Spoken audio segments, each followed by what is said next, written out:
फातिमा की रानी माँ, प्रभु यीशु की माँ, आसरा तू ही है माँ।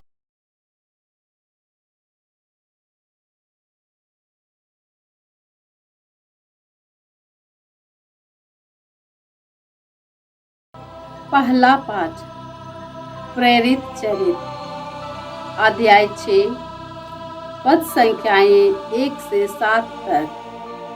उन दिनों जब शिष्यों की संख्या बढ़ती जा रही थी तो यूनानी भाषियों ने इब्रानी भाषियों के विरुद्ध यह शिकायत की कि रसद के दैनिक वितरण में उनकी विधवाओं की उपेक्षा हो रही है। इसलिए बारहूं ने शिष्यों की सभा बुलाकर कहा, यह उचित नहीं है कि हम भोजन परोसने के लिए ईश्वर का वचन छोड़ दें। आप लोग अपने बीच में से पवित्र आत्मा से परिपूर्ण 7 बुद्धिमान तथा ईमानदार व्यक्तियों का चुनाव कर लीजिए। हम उन्हें इस कार्य के लिए नियुक्त करेंगे और हम लोग प्रार्थना और वचन की सेवा में लगे रहेंगे। यह बात सबों को अच्छी लगी। उन्होंने विश्वास तथा पवित्र आत्मा से परिपूर्ण स्तेफनुस के अतिरिक्त फिलिपुस, प्रोखोरियुस, निकानोर, तीमोन, परमेनस और यहूदी धर्म में नवदीक्षित अंताकिया निवासी निकोलस को चुन लिया और उन्हें प्रेरितों के सामने उपस्थित किया। प्रेरितों ने प्रार्थना करने के बाद उन पर अपने हाथ रखे। ईश्वर का वचन फैलता गया। यरूशलेम में शिष्यों की संख्या बहुत अधिक बढ़ने लगी और बहुत से याजकों ने विश्वास की अधीनता स्वीकार की। प्रभु की वाणी। ईश्वर को धन्यवाद। जय गौर। भजन अनुवाक्य। हे प्रभु, तेरा प्रेम हम पर बना रहे, तुझ पर ही हमारा भरोसा है। हे प्रभु, तेरा प्रेम हम पर बना रहे, उस पर ही हमारा भरोसा है। हे धर्मियों, प्रभु में आनंद मनाओ।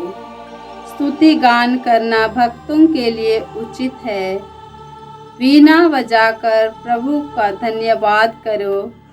सारंगी पर उसका स्तुति गान करो। अनुवाक्य। हे प्रभु, तेरा प्रेम हम पर बना रहे, तुझ पर ही हमारा भरोसा है।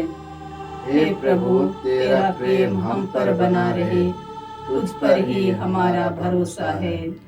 प्रभु का वचन सच्चा है, उसके समस्त कार्य विश्वसनीय हैं।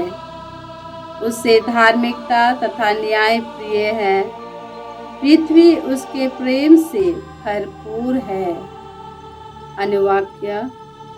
हे प्रभु, तेरा प्रेम हम पर बना रहे, तुझ पर ही हमारा भरोसा है।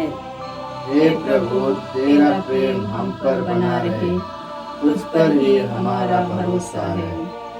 प्रभु की कृपा दृष्टि अपने भक्तों पर बनी रहती है, उन पर जो उसके प्रेम से यह आशा करते हैं कि वह उन्हें मृत्यु से बचाएगा और अकाल के समय उनका पोषण करेगा।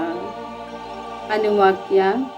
हे प्रभु, तेरा प्रेम हम पर बना रहे, तुझ पर ही हमारा भरोसा है। हे प्रभु तेरा प्रेम हम पर बना रहे, उस पर ही हमारा भरोसा है। जय घोष। हालेलुया। मसीह जी उठे हैं। उन्होंने सब कुछ की सृष्टि की और मनुष्यों पर दया की है। हालेलुया।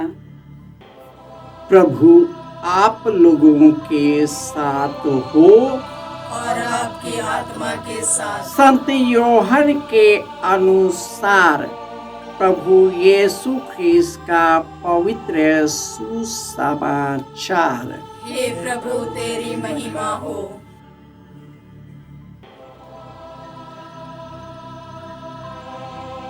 अध्याय 6 पद संख्याएं 16 से 21। संध्या हो जाने पर शिष्य समुद्र के तट पर आए। वे नाव पर चढ़कर कफरनहूम की ओर समुद्र पार कर रहे थे। रात हो चली थी। यीशु अब तक उनके पास नहीं आए थे। इस बीच समुद्र में लहरें उठने लगीं, क्योंकि हवा जोरों से चल रही थी। कोई 4 मील तक नाव खेने के बाद शिष्यों ने देखा कि यीशु समुद्र पर चलते हुए नाव की ओर आगे बढ़ रहे हैं। वे डर गए, किंतु यीशु ने उनसे कहा, मैं ही हूँ, डरो मत। वे उन्हें चढ़ाना ही चाहते थे कि नाव तुरंत उस किनारे जहाँ वे जा रहे थे लग गई। यह प्रभु का सुसमाचार है। हे क्रिस्त तेरी स्तुति हो। क्रिस्त में प्यारे भाइयों और बहनों, यीशु मसीह मृतकों में से जी उठे और उन्होंने सब सृष्टि और मनुष्य पर दया दिखाई है। प्रभु यीशु अपने जीवन काल में अपने शिष्यों को कई चमत्कार और चिन्हों को प्रकट किया। उनके शिष्य रात के समय समुद्र में चल रहे थे। एकाएक लहरें उठी और उसी लहर में यीशु समुद्र पर चलते हुए आए। ईश्वर ने यीशु के द्वारा स्वर्ग और पृथ्वी की सृष्टि की। इस सृष्टि में जो भी शक्तियां हैं सब उसमें और उसके लिए प्रकट किया। परंतु यीशु अपने जीवन के लिए कुछ नहीं किया। उसने अपने पिता की इच्छा पूरी की और उन्हीं की इच्छानुसार हमें स्वर्ग राज्य को हमारे बीच छोड़ दिया है। और यीशु उनके पुनरुत्थान और पवित्र आत्मा से विभूषित होकर लोगों को पुनरुत्थान का वचन सुनाने लगे, पुनरुत्थान का साक्ष्य देने लगे। इन्हीं साक्ष्य में कई लोग थे जो दान देते थे, गरीबों में वितरण किया जाता था। तो ऐसा हुआ, उस वितरण को लेकर यूनानी और इब्रानी लोगों में उसके विरुद्ध विभाजन होने लगा और शिष्यों ने कहा, यह उचित नहीं कि इसके कारण मैं ईश्वर के वचन को त्याग दूं, उसके मिशन को छोड़ ये सांसारिक चीजों में ही लग जाऊं। तब उसने कहा, तुम एक धर्मात्मा, धर्मी और पवित्र आत्मा से परिपूर्ण लोगों को चुनो, वही इसका कार्य करेगा, और मुझे वचन सुनाने से मत रोको। ईश्वर ने शिष्यों और प्रेरितों के द्वारा हम लोगों को वही मिशन कार्य दे दिया गया है। हम बपतिस्मा के द्वारा उनके कार्य में सम्मिलित होते हैं। हम में से कई लोग उनके कार्य को करने के लिए आगे आते हैं, लेकिन बहुत सारे ऐसे भी हैं कि कन्नी कटा लेते हैं, और कई लोग कन्नी कटाते हैं, जीवन को जी नहीं पाते हैं, इसी संसार के चिंताओं में कुंठित रहते हैं और सांसारिक चीजों का ही मांग करते हैं, जो इसी दुनिया में नष्ट होने वाला है। प्रभु यीशु ने कहा, तुम स्वर्ग राज और धार्मिकता की खोज करो, ये सब चीजें यूं ही मिल जाएगी। गैर ख्रिस्तीय भाई संसार के पीछे दौड़ते हैं, क्योंकि उनको वह ईश्वर नहीं दिया गया जिसमें हम विश्वास करते हैं। तो उन लोगों का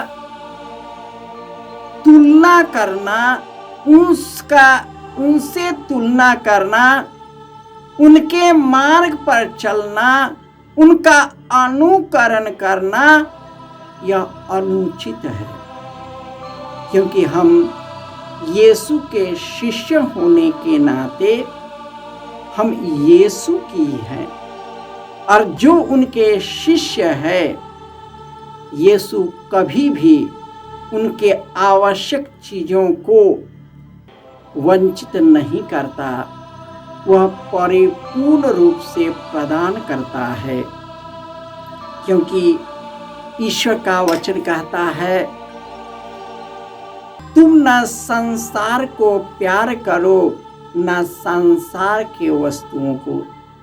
जो संसार को प्यार करता है उसमें पिता का प्रेम नहीं, क्योंकि संसार में शरीर की वासना, आँखों का लोभ, अधम संपत्ति का घमंड है, जो ईश्वर से नहीं आता। तो हम ख्रिस्तीय अन्यों से भिन्न हैं, क्योंकि यीशु अन्यों से भिन्न थे, क्योंकि वे अपने पिता की इच्छा और पवित्र आत्मा के सामर्थ्य द्वारा जो कार्य करते थे, उसी कार्य में ईश्वर उन्हें आशीष देता था, और हमें भी वह कृपा और शक्ति प्रदान की है, ताकि हम भी स्वर्ग राज्य और उसकी धार्मिकता की खोज करके हम उनका साक्ष्य देते हुए उन्हीं से जुड़कर पवित्र और निष्कलंक बने, संसार के लोभ में न फंसे, क्योंकि यह तात्कालिक है। हम इस दुनिया को छोड़ेंगे, वह सारी चीज़ें छूट जाएगी।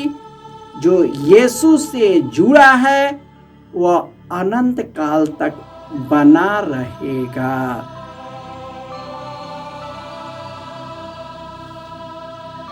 जय यीशु।